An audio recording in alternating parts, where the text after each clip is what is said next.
Narito ang isang nakakaantig na alamat tungkol sa pinagmulan ng buko.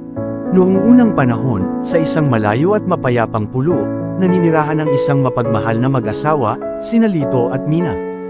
Ang kanilang maliit na kubo ay nakatayo sa mismong dalampasigan, kung saan ang pinong buhangin ay hinahalikan ng kulay pulang asol na dagat. Ang kanilang buhay ay simple ngunit puno ng saya.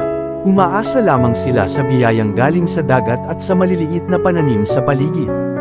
Higit sa lahat, ang kanilang pinakamalaking kayamanan ay ang kanilang kaisa-isang anak na babae, si Sita. Si Sita ay isang batang napakabait, masunurin, at may angking ganda na tila sumasalamin sa liwanag ng araw sa tubig. Ngunit ang kapanatagan ng pamilya ay biglang nabulabog. Isang gabi, si Sita ay dinalaw ng isang kakaiba at matangkad na panaginip. Sa kanyang pananaw, isang matangkad na anito, espiritu, na may mahabang maputing buhok ang nagpakita sa kanya. Ang espiritu ay hindi nakakatakot, sa halip, ang mga mata nito ay puno ng karunungan at lungkot. Itinuro ng anito ang isang tiyak na bahagi ng dalampasigan, malapit sa isang malaking bato na madalas paglaruan ni Sita.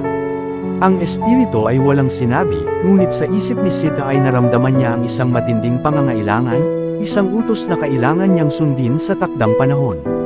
Nagising si Sita na basang-basa ng pawis, ang imahe ng anito at ang lokasyon sa dalampasigan ay nakatatak sa kanyang murang isipan. Lilipas ang ilang araw, at ang pamilya ay naharap sa isang matinding pagsubok. Isang mahabang tagtuyot ang dumating sa pulo. Ang sikat ng araw ay naging malupit, natuyo ang mga sapa, at ang mga pananim ay nangamatay.